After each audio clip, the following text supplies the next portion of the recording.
Welcome to the Learning Pines YouTube. We hope this video helps. You begin by assembling the essentials: a Raspberry Pi, micro SD with the OS, power, and an upstream Ethernet connection. Once done, attach a compatible Wi-Fi adapter if your Pi can't act as an access point.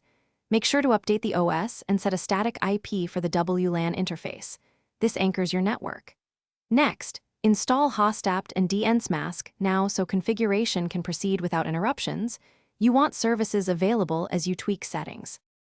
You now configure hostapt for SSID, channel, and WPA2 passphrase, explaining why channel choice reduces interference in crowded areas. Once configured, adjust dnsmask to hand out IPs within a safe DHCP range and to advertise the Pi's static gateway. This keeps devices reachable. Then enable IP forwarding and create an IPtables NAT rule so client traffic routes to the upstream Ethernet. Make sure to persist IPtables rules and enable hostapt and dnsmask to start at boot. You finish by enabling hostapt and dnsmask, rebooting, and connecting a client to verify SSID visibility and internet access. This confirms the build. Make sure to change default passwords, keep the system updated, and lock down open ports.